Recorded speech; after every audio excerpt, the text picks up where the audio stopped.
everybody, and welcome back to our second game of this. Oh, Jesus. All right. As you can hear, the draft's already going on. But welcome back. I'm Capitalist. I'm going to be casting your second game, Vega Squadron versus Alliance. We are just going to jump straight into it because, yeah, draft is already underway. Jeez, hey, these games just pop up so damn quickly. Anyway, I'm not going to be alone, though. I'm going to be joined by Scant, who's going to be with me. Scant, what's up, buddy?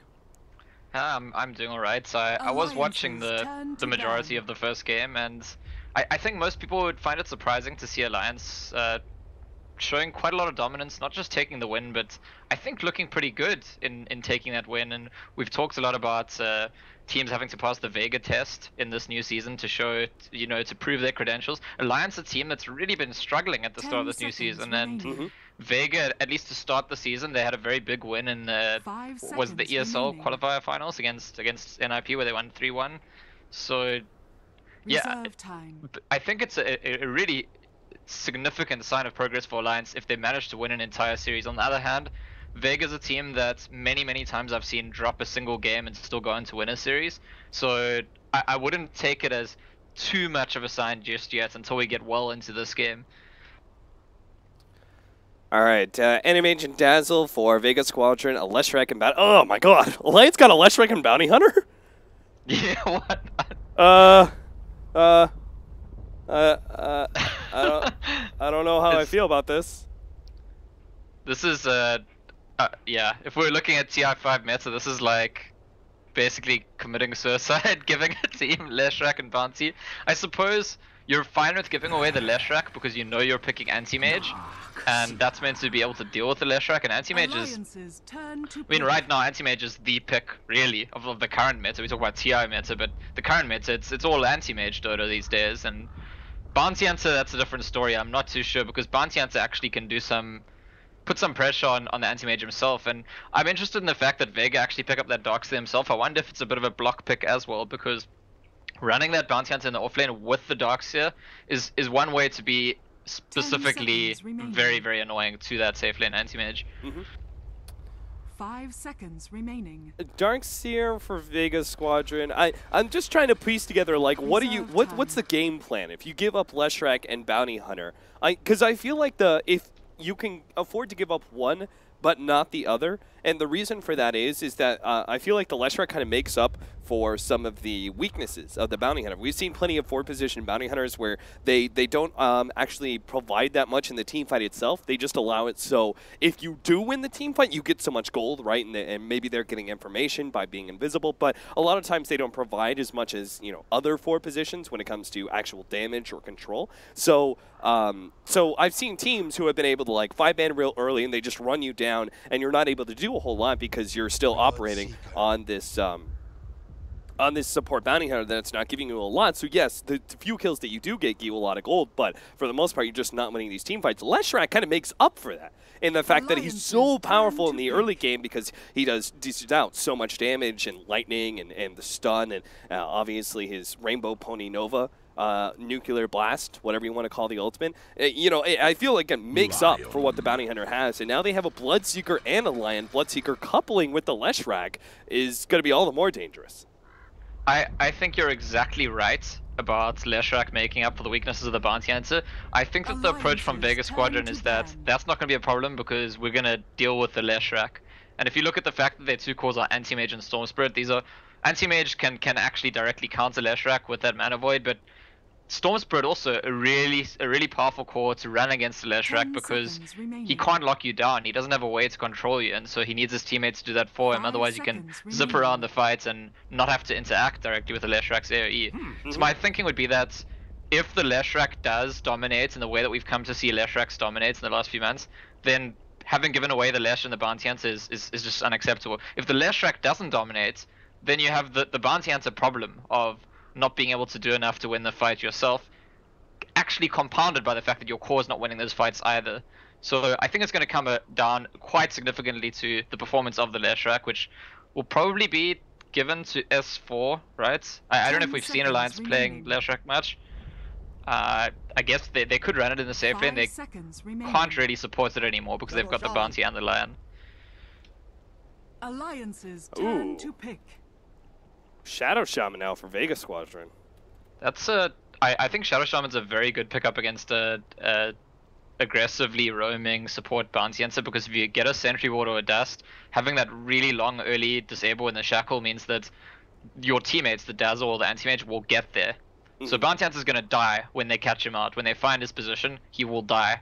And I think that's a very important thing to have to deal with the early control of the bounty hunter. Sure, we talked about how the track is really where things happen later on, but sometimes bounty hunters just win the game for their team early on. And Shadow Shaman, even though it's actually, if the game starts going badly, it's going to be a massive liability against stuff like bounty, I think early on it's actually a pretty good counter pick. Alliance need to decide on what their offlaner is going to be. There's still Clockwork left in the pool, though I'd prefer a little bit more lockdown. Unfortunately, Tusk and Earthshaker have just both been banned away, as well as the Spirit Breaker. It might just have to be the Clockwork, even though I don't really like him against the mobility of Animage and Storm Spirit. He's almost the only thing that's left. Undying instead, and some sort of aggro lane now for Alliance. Maybe an aggro dual lane. I've seen Bloodseeker and Undying run as an aggro dual lane, though they don't really have the lanes for it. This should just be a regular off lane, laner. You don't see Bulldog and Loda in the same lane. I don't think that's ever happened. I don't even know if they've done that at a pub. I wouldn't be surprised if they haven't. So because we've seen Bulldog pick up the Undying, I think this is just that Undying bounty hunter aggressive dual lane, which is it's one of the go-to kind of toxic 2-hero put pressure on 3 heroes combinations. It comes up all the time in pubs and in professional games. And yeah, here's a place where maybe Shadow Shaman gets weaker, because Bounty Hunter is going to have Undying with him, and standing around shackling someone while Undying with those decay stacks and right clicks is hitting you, that's not going to work then. So suddenly Shadow Shaman to me looks like maybe a weaker support pick if it's dealing with the dual lane instead of just the Bounty Hunter itself. The early TP out from Mag. Prepare for Standard battle. for so many of these offlaners. They're going to go for an early pickup. So he's going to try and get that early ward down to make sure that there is a block on this camp. That way they don't have any real way to keep the Darkseer from getting his levels. And he's looking to just spam out against Loda. Now Bloodseeker is a little bit better against the Darkseer, so we'll see how that goes. I think no one is a very good Storm Spirit player. I've watched him play it several times before, but I'm a little bit concerned in terms of the matchup of Storm vs Leshrac, and it's something that I think casters have moved away from discussing, just because a lot of the better players who end up laning against Leshrac have some plan for dealing with it.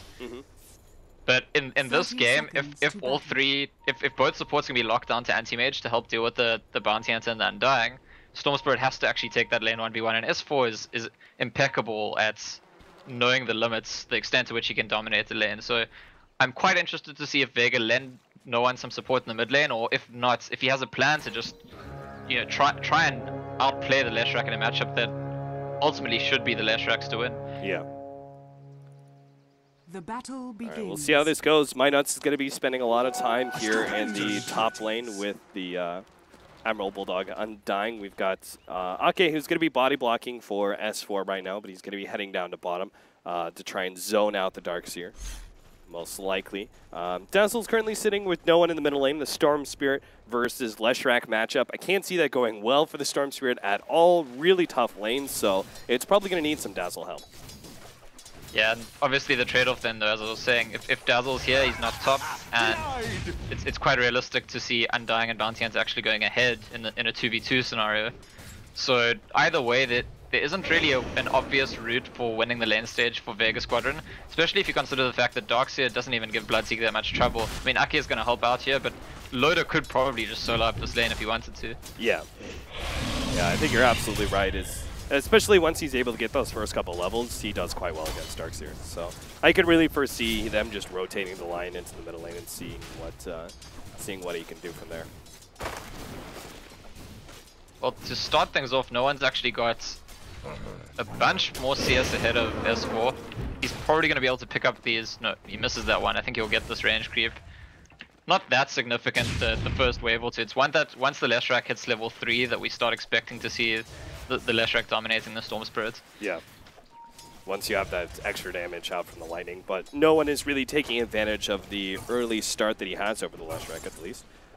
Admiral Bulldog, they're putting a lot of pressure on Pasha. He only has 5 CS so far, and MyNuts has actually dealt out a lot of damage onto the support solo. It's almost completely out of regen at this point in time. Mag, meanwhile, he's completely out of regen, and he doesn't have his soul ring yet, so this is rather unfortunate. Mag it doesn't really have a way to recover from losing all of that mana unless he just gets really lucky and there's a regen rune in the bottom lane. But I doubt that's really going to happen. It's good thinking from AK actually, because a lot of Lions would start with 1 in Earthspike and 1 in Hex before actually getting any mana drain points, and he actually just ran into the lane, didn't even bother harassing, just ran up to Darkseer and started mana draining him, recognizing that if the Darkseer's out of mana, he can't function in that lane at all. Yeah.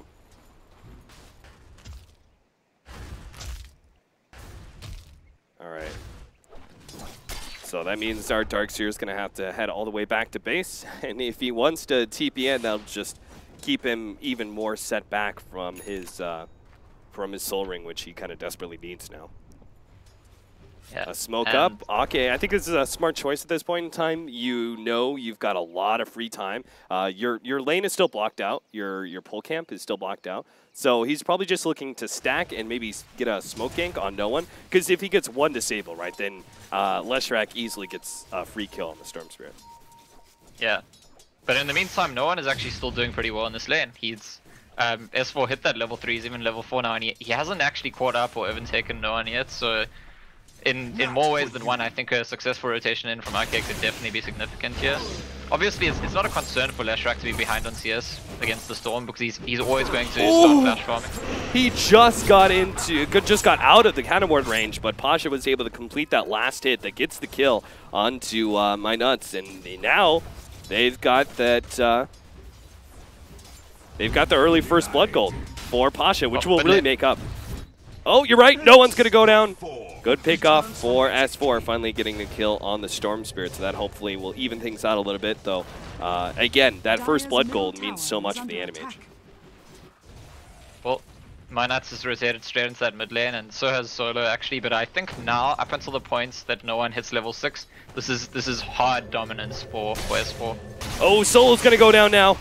He dodges the stun, but the right clicks are still there to be able to finish him off, so just beating away a free kill as MyNuts jumps into that middle lane and finds a free opening for the Leshrac, and they may actually be able to get even more kills in this middle lane with S4 now picking up a haste rune. We'll see what can be done with that one.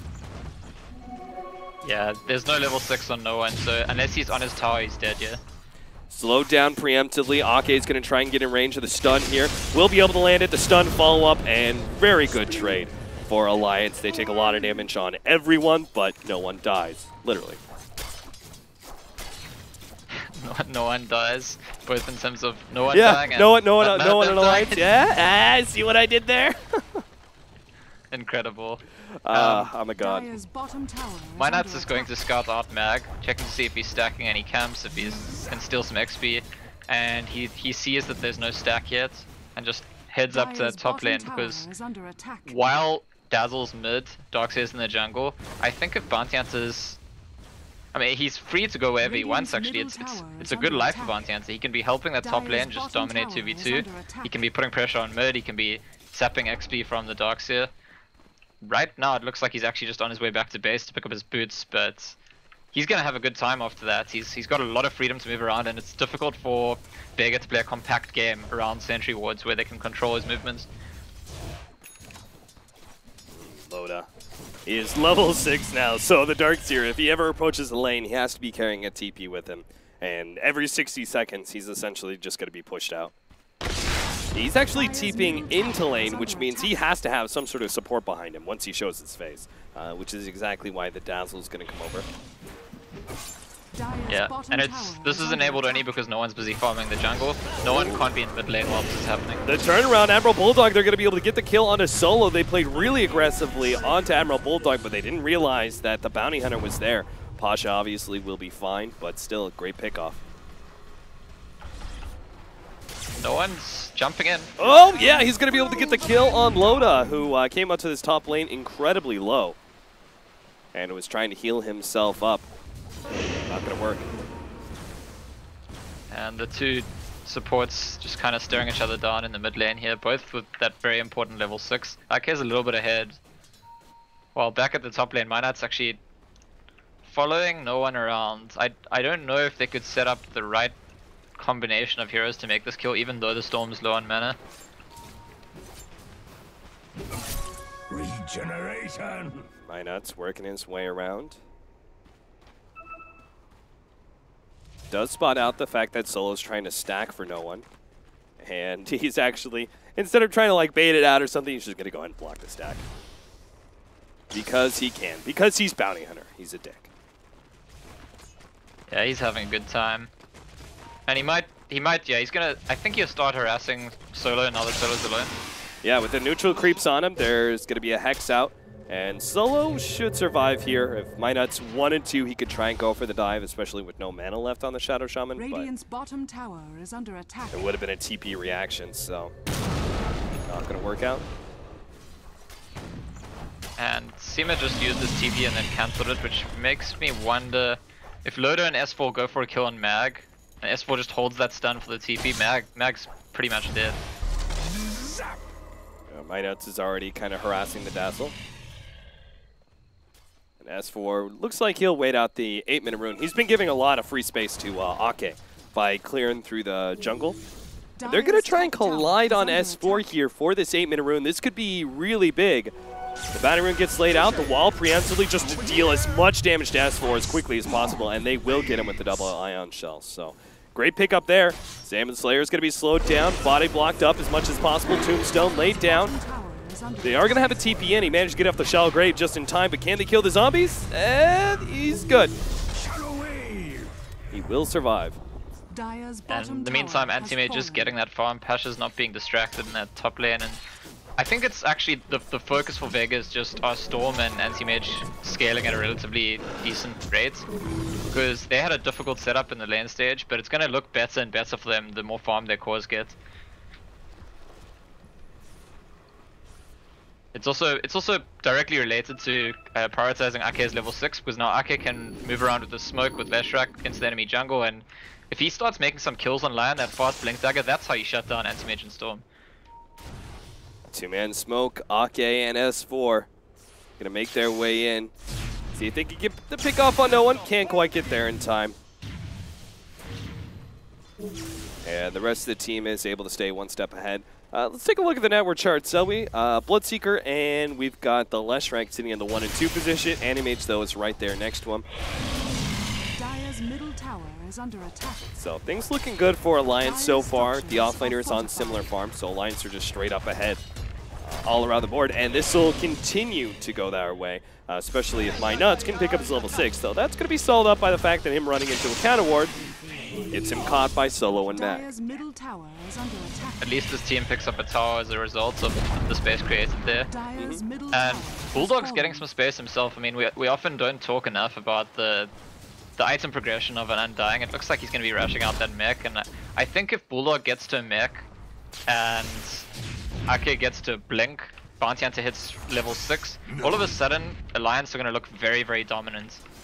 You know, threatening all those track kills with the Lion being able to blink on people and start the fights, and being able to take the fights if they end up being team fights because of the strength of the Undying. Radiant's bottom pushing forward, Minot's trying to catch up to the Dazzle. Will be able to get the... Oh, they're going to force out at least the TP. Stun? Oh, never mind. They got him just before the TP can complete, and they do get the kill on the Dazzle. I think they need to get a little bit of space to this Bounty Hunter, though. Like, he's been doing an excellent job roaming around, but he just hasn't gotten quite the same amount of experience. They could just give him a little bit more room, get his level 6. Alliance will be in a great position. Ake's TP'd into the bot lane, and they might want to attempt to go on Pasha, but they don't know that no one's actually in their jungle nearby, who he himself was looking for kill on Loda earlier.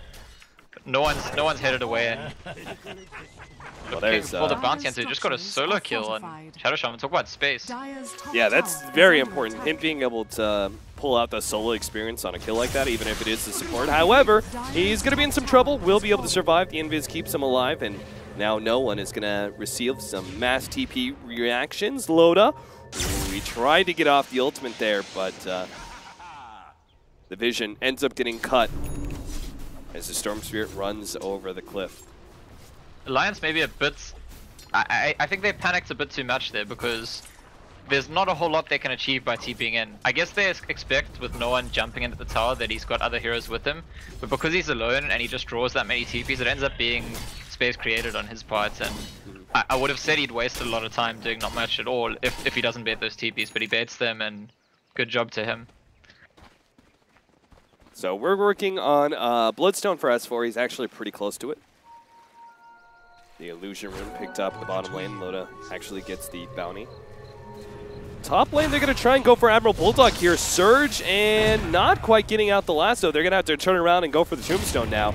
As these heroes are going to be dramatically slowed down. Mag, oh, what a great silence positioning. It's going to be able to catch Mag. They'll get that one kill. No one bouncing around. Shellgrave actually saves Mag. Now Loda's going to go down. It's no one jumping forward. He seems to have near infinite mana. He's going to be able to grab Admiral Bulldog on top of all of that. I thought that was going to be an excellent turnaround for Alliance, but the silence just missing a couple of heroes. And now S4 is going to go down as well. Oh dear, Alliance, what is happening? They just beat away 3 kills in a row. Yeah, not the sharpest execution from Alliance. I think that fighting into the Tombstone right now, if Alliance are all there at the start of the fight, there's no chance to Vega winning that fight.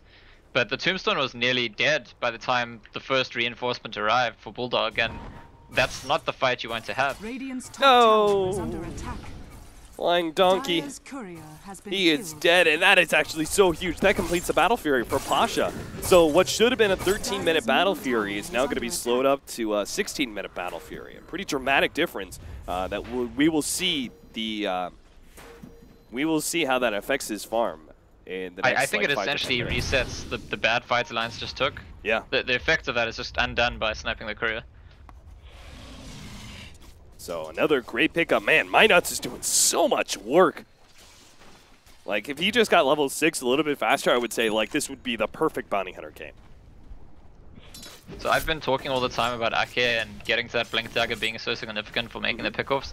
Solo, on top of Arcane Boots, has nearly got his own Blink Dagger, if that's what he goes for. I mean, he might get the Glimmer Cape. I've seen that on Shadow Shamans. It's... Where does he have all this gold from? Yeah, this is solo through and through. I ask myself that question every single time I cast a game of his. It was just like, he just finds farm in the 4 position. He always does. Yeah, it's not like he's made a bunch of kills. He's actually died quite a lot more than he's made kills. Sure, he's been around other kills. Yeah. But yeah, he just picks up scraps here and there and does an excellent job of surprising the casters every time when he's near his next item.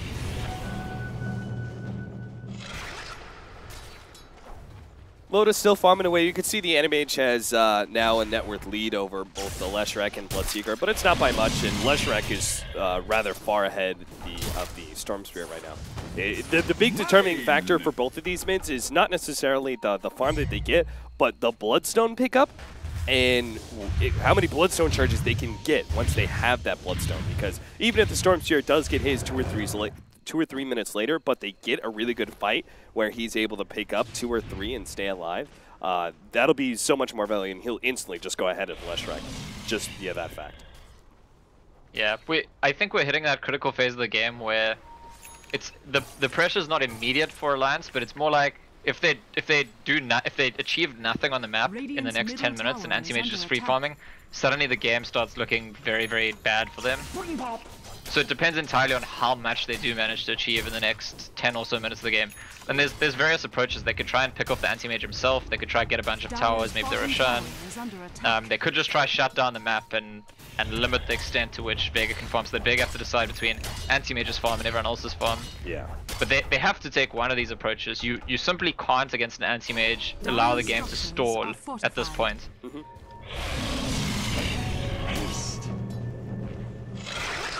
Looks like they're going to go for the pick-off here in bottom lane with Solo now having his Blink Dagger.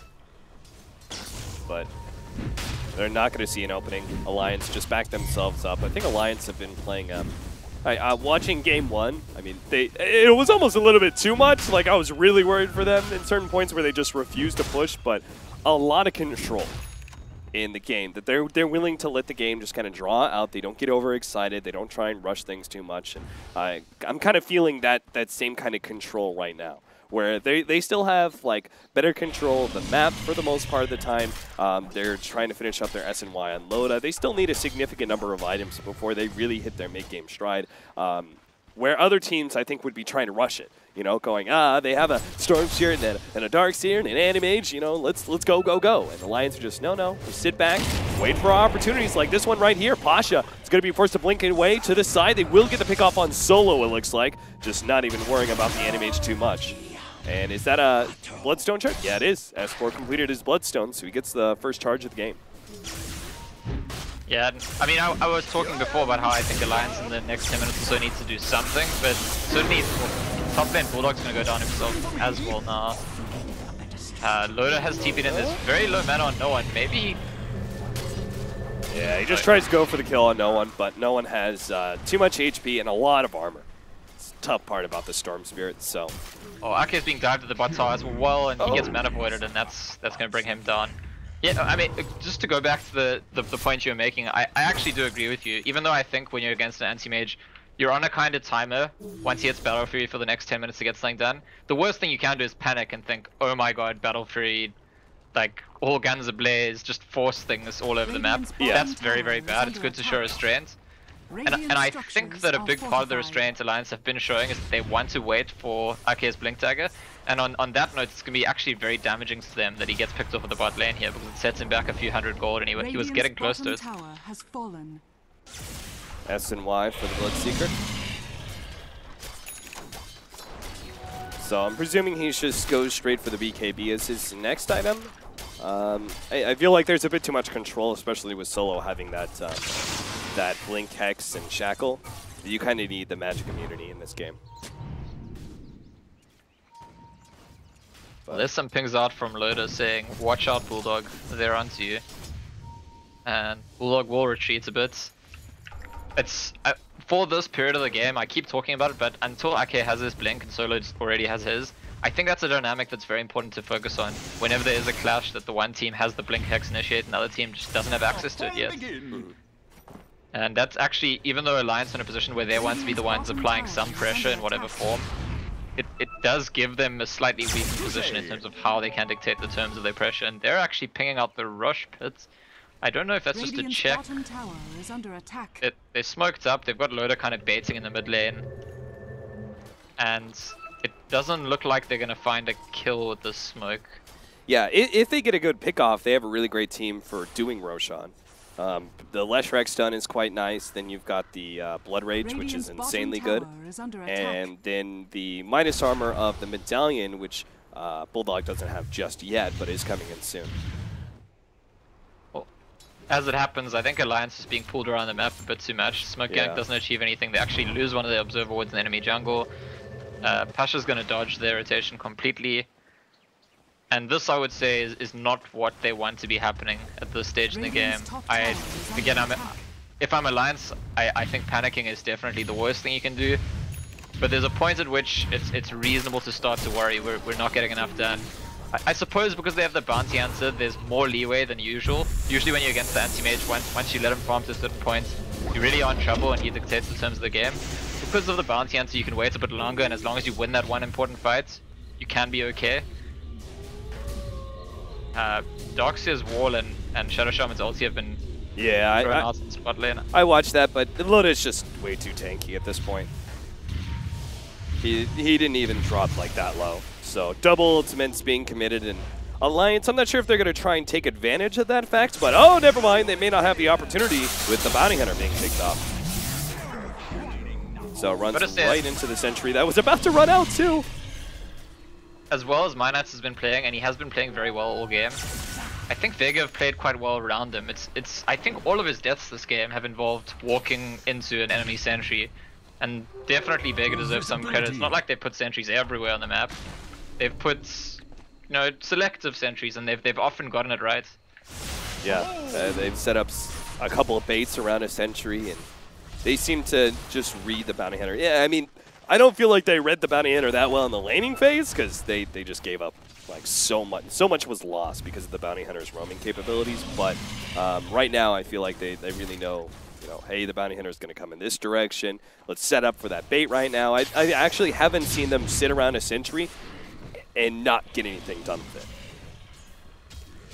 Yeah, Mag has got Guardian Greaves and he's well on his way to his next item. I'm not sure if it's... Oh, do they have the control? Oh, I think they do. Never mind, Shellgrave. Dazzle is going to be the kill instead, though. So S4 still gets another Bloodstone charge. That's something. Yeah, they would have liked to kill Anti-Mage, but they will get Mag at the bot lane. Oh, yeah. They...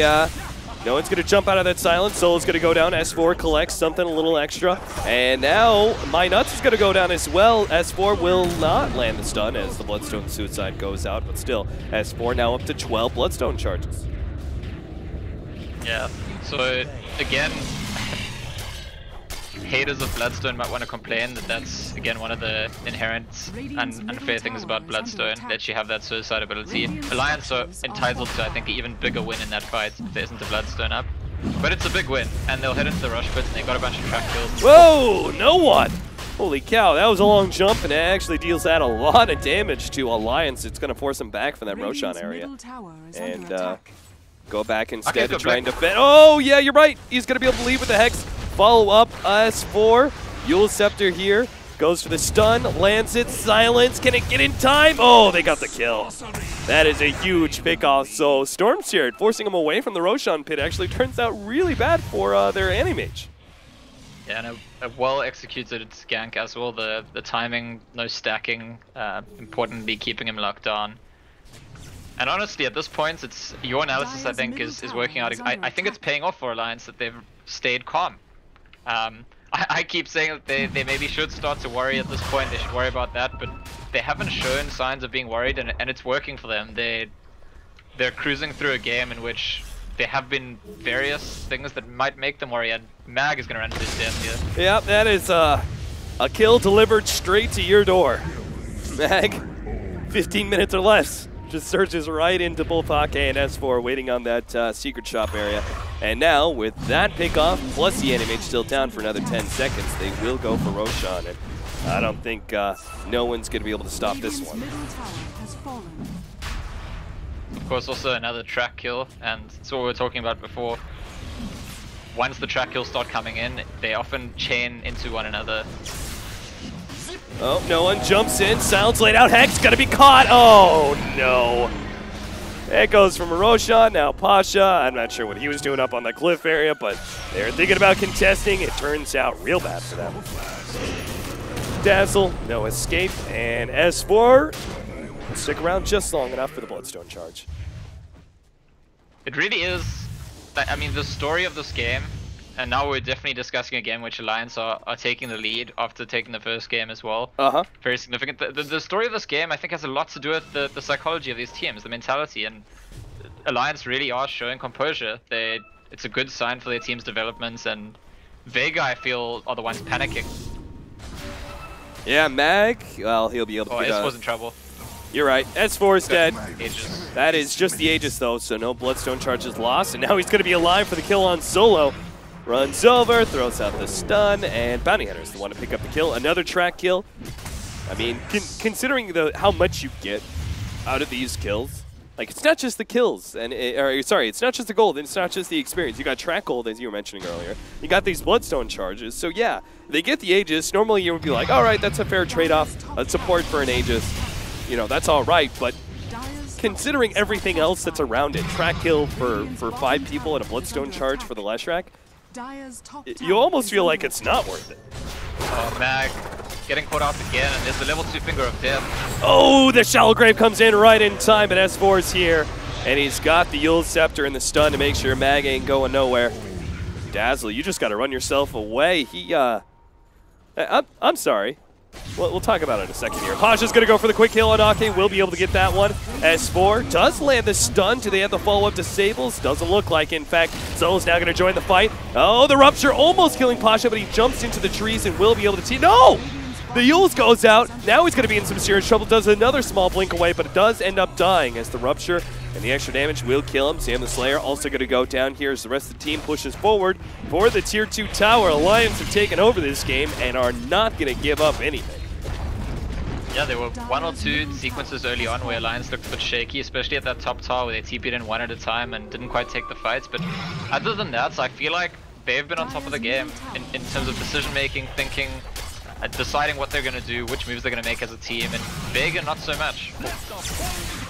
They've been impressive individual players from Vega, but I feel like as a team they haven't been on top of this game at all. Okay, so I'm betting you said it and I just missed it, but Dazzle didn't have boots. Did you notice that? Nope, I didn't actually. All right. I was just like, man, did I blank out on Scan saying that? I think I missed some things, but that was pretty important. Yeah, Dazzle was running around without boots. He went for a really early medallion and didn't have boots that last engagement. He bought them when he died earlier. So their plan had been, I guess, to use the Shadow Shaman ulti plus the medallion and sneak an early rush with the lineup. Doesn't look like it's a rushing lineup, but when you take that risk and then don't get the payoff, it's really punishing. And I think it's kind of greedy, to be honest, in a lineup that's already greedy. If you consider these two lineups in opposition to each other, Vega's definitely the greedy one.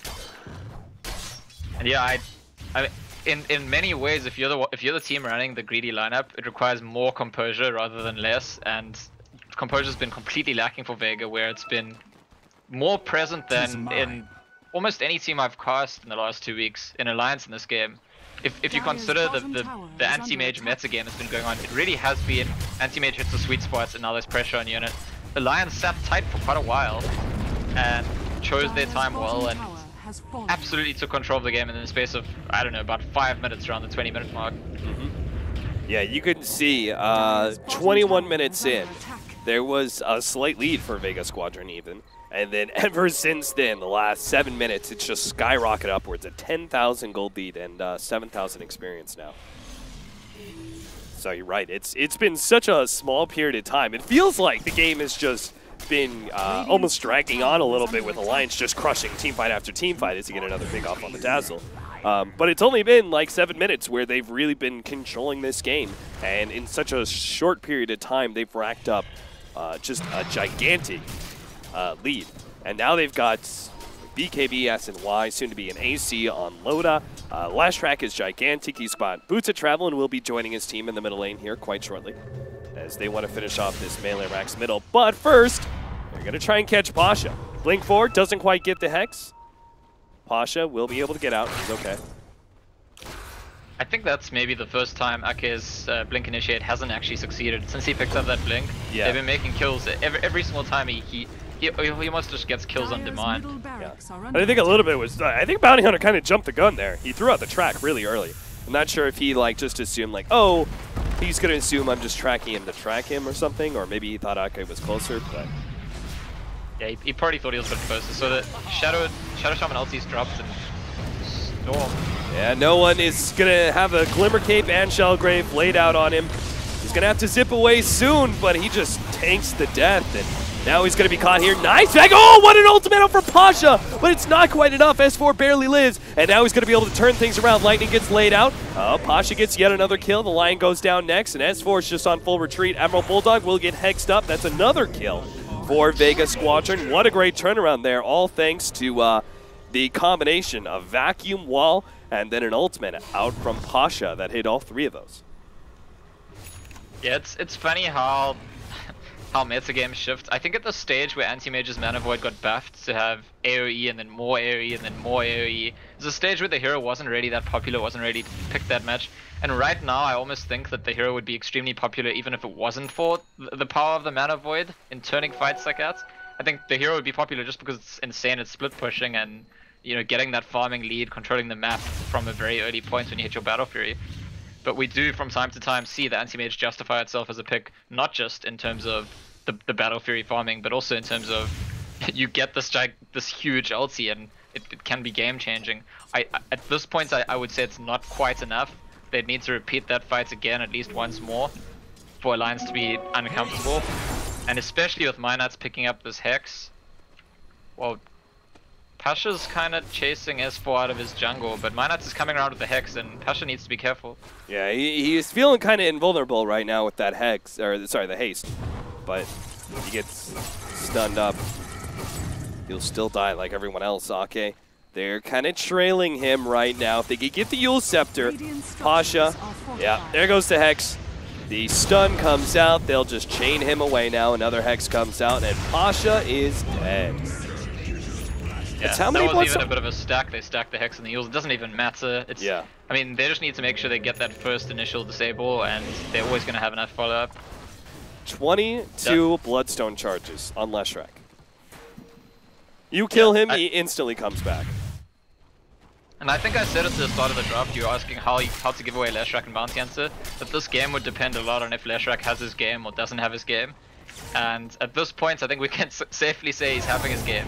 Oh yeah, Minot's going to be caught here, but doesn't actually end up dying. There's a Rupture forced out. So Leshrac's going to be able to die, instantly respawn, TV back in. If they kill him again, he could probably buy back. No, he can't buy back. He's spent his gold knowing that he'll instantly respawn. Fair enough. And is that a whole Shiva's? It is. Yeah. It's a full Shiva, so how do you even kill this guy? I mean, he's got a gigantic mana pool, but he's got so much regen, and not only from the Bloodstone, but just his raw intelligence. I'm not sure how the AM gets him low in mana. Yeah, and that's the Shadow Shaman ulti committed. The tower goes down anyway, and Alliance could easily just wait if they want to, if they're even worried about the wards, wait it out, go back in. Even retreat, wait for the next rush. There's a lot of options for them at this point, and when you're the team with the Stormspread and the Anti-Mage, it's a very bad sign the enemy team is so relaxed and doesn't have pressure on them to do anything. They're not on a clock at all. Solar Crest, Guardian Greaves, and a Glimmer Cape. Pasha's gone BKB, which is really not the item that Anti-Mage wants to have to get this early, but he needs it to fight, and despite the fact that he has it, there's a Lion and a Bounty could both catch him out with a Hex before he can BKB and just chain him down. They're going to go into the Roshan pit, but Roshan isn't up for another 30 seconds, nor would that be a good fight for them to take anyway. With the Rainbow Disco Pony over here, Leshrac being able to have a Shivas as well, the AoE inside of a Roshan pit is death. Yeah, the only fight that looked at all good for Vega recently was the one that involved a vacuum into massive mana void. And that's something that I think going into a fight from a controlled position where you've got a lot of time to discuss what you're doing, it's something Alliance should be able to avoid happening again. Rupture on Pasha, Yule Scepter. They're going to try and go for the stump, but no one is interrupted. They're going to control S4, manage to get a two-man vacuum wall out as well. Pasha pops the BKB and just looks to right-click down S4, but he pops the BKB and runs through everyone here as support after support is going down. It's only 2 cores. They do manage to get Ake, but that's it. It's now going to be no one as well as Pasha on full retreat now after they just lost their whole supporting crew. So certainly not worth it, that 1-for-3 trade-off, and now Alliance will push forward and probably push in that top lane, I guess, if Loda can heal up, and then go back to doing Roshan a little bit later. Yeah, it's maybe premature to start saying this, but I honestly feel like we've seen some kind of shift, however small or big, which is significant in the mentality of Alliance. And in this series, I mean, they're against strong opposition. They've given themselves an advantage by showing composure, by taking the timings they want, you know, playing the game out the way they want to. And I think that's a very important fact about any successful team. You need to have the confidence to play your own game and not let the enemy team get into your head all the time. And Alliance definitely score points in my book for doing that this game. All right, Roshan is going to die. Aegis for Loda or for S4? Looks like S4. How do you kill this guy? He's got 4 potential lives in a team fight. My Nuts is going to go down, it looks like. And that will be... out the enemy smoke. They were all smoked up, so it's actually worth it, and there'll be a return kill even. Yeah, they'll real claim this gem. Soul lays out the ultimate, but he's just going to get run down by S4. His TP will not complete. And oh, jeez. I didn't even notice. Pasha coming in from the side once again, going for Ake. Uses BKB to be able to get that support kill and the tombstone. Can claim the gem. Loda's going to be the target here from no one. Gets the silence on S4, but still a BKB. Now silence activated. Pasha comes in, but it's not enough to save the Storm Spirit. He drops his TP scroll, hoping to be able to snag the gem, but that's just not going to be possible. Admiral Bulldog will drop, or sorry, Loda drops his poor man's shield to pick it up. They'll go for this tier 3 tower now. And Pasha's done good work to get the value he can get. First with that big team fight with the vacuum ulti, and then afterwards picking off Akie with his BKB in every fight. But it's good to recognize what you can get done. It's just too bad that's not actually enough. If he kills Lion every fight for the rest of the game, that's not gonna be enough for his team to win the game. Yeah. Anti-Mage has a Basher. Desperately needs the Abyssal for that kind of kill power against the Anti-Mage, especially when he is always able to pop that BKB. Kind of same goes for the Bloodseeker, but I don't think that control is going to come in time. Alliance, once again, playing it cool, playing it calm. They have an Aegis. They have a gigantic lead. 20,000, 22,000, somewhere in there. 29 Bloodstone charges on S4. He's got 1 free life in the Aegis, a 2nd free life in the instant of the Bloodstone, and if he survives long enough, I'm sure he could buy back and go for a Boots of Travel TPN, or even just wait out his very limited death timer for round 2. Oh, a bash! Pasha, he manages to catch S4 before he can TP out, but S4, he's just going to lose his Aegis here. The team's going to start backing themselves up. There's a little bit of control. They're going to try and catch Pasha. While he comes back around, they're going to throw down the wards. S4 just pops the Shivas and the BKB and turns the fight. Solo gets eliminated. Finger of Death on him. Ake almost dying there as Pasha goes for the Tombstone now, but will immediately get controlled up as BKB runs out. And Ake will survive the whole entire engagement. They don't even get a pick off besides the Aegis. Pasha doesn't have buyback, so I think this set of axes is dead without any contention. I mean, Storm's going to maybe roll in and TP out, but that's about the best they can do. And maybe even the Megas, because if they recognize that Pasha's not going to buy back, they'll feel like, Alliance will feel exceptionally confident to just go for the end of the game. Man, full out Scotty. There's the TP play from the Storm Spirit.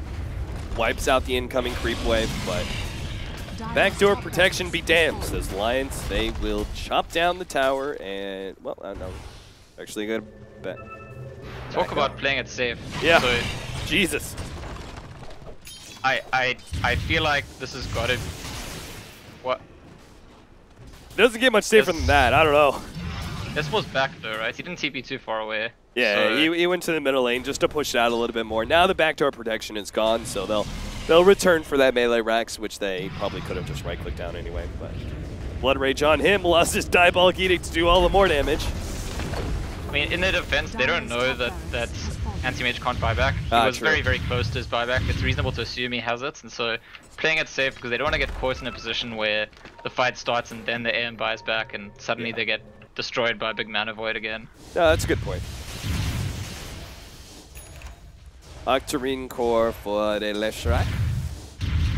He's 6 slotted. And even more utility for Bulldog. I mean, he's been a bit of an unsung hero in this game. We don't talk a lot about the plays he's making, but between Solar Crest, Guardian Greaves, Glimmer Cape, Force Staff, spamming that Soul Rip, he's keeping them going. I mean, he's doing the work Dazzle does, probably better than Dazzle. Haste. Speaking of Dazzle, he has the Solar Crest now to match the Undyings, but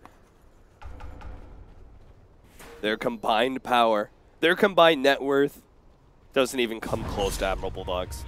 In fact, their combined net worth only just barely gets over Oculus. Yeah, and he's been the target. Poor Ake, man. Every single fight, Anti-Mage just runs right at him. They're going to go for S4 now, trying to control him as best they can, so they can burn through the mana, but he gets off the BKB. With the Octarine Core, he is actually out-healing the damage that Posh is dealing out. The Shiv is now going to slow down everyone, goes for no one. He will be the first one down. Immediate buyback here, Solo's going to die on the side. Loda does get hexed up before getting that kill. Leshrac may actually die here as the Stormtear comes back. Bloodstone Suicide. Let's see if Leshrac is able to TP back in. He's coming into the middle lane, but no one is still battling out. Pasha comes forward, will finish out Admiral Bulldog. Leshrac is back, but he only has the backup of the Bloodseeker. So seems like they're going to hold back on things. And he still has 21 Bloodstone charges after that death. Ridiculous. Yeah, it's S4's going to get chased down here, and he's quite isolated. If they could get him silenced, they're going to jump right into the silence, and oh, boom, BKB popped. gets a lucky bash. No one is going to be able to get out because of that. S4 is trying to run himself away. Nice little juke there of the Animage Blink, but the slow from No One is just doing too much, and they get a secondary kill. Oh, wow, sorry. They get the first kill on the last track because that was a suicide earlier. So 1,100 gold picked up by the Animage for all that. That's going to be the Abyssal quite easily, plus enough for buyback. Yeah, very intelligent, I think, of Vega. They saw that S4 TP'd into the mid lane, and they recognized that there's a good chance he's just going off to the jungle. Going to look for that kill, I think, a very big call by Vega because they need everything they can get at this stage in the game. It is pretty significant that Storm Spirit used buyback in that fight. It means that if he goes down again, his team is in very, very big trouble.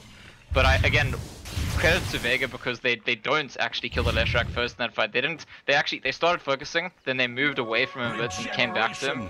And I think if they kill him first, he TPs in while the fight's still going on, and Alliance just take the fight. Yeah. But the fact that he had to TP in and the fight's already over, they got value out of the Storm's buyback, but Alliance didn't get value out of the S4 instant respawn. Alright, S4 is cleaning house here. They're going to push out that bottom lane again. They are in pretty much the same position that they were earlier. Now there's an Abyssal Blade on the Animage, but without a buyback on the Storm Spirit, that changes so much. Yeah, Anti-Mage just has to put himself in there now, doing that work and playing based on his buybacks. When the next fight breaks out, he has to be on the front line trying to get work done. S4 cutting the creep wave to try and ensure that Pasha can't split push them too much. I wonder how many hexes are going to be used on Storm Spirit here. I'm sure Alliance will have discussed between their two hexes who they want to focus. Probably not both on the same person, but right. That's another zip to kill the creep wave. Actually, almost kills 2 whole creep waves. Storm Spirit. What a guy, but he's not back up to full mana just yet. Pasha comes forward. Oh no, he doesn't actually get the initiation on S4, and that Manta BKB is going to be really ineffective. That's so bad actually, because the anti-mage having buyback is the main tool at their disposal, and now he doesn't have his fighting tools. He's just got that Abyssal Blade and ulti and his right clicks.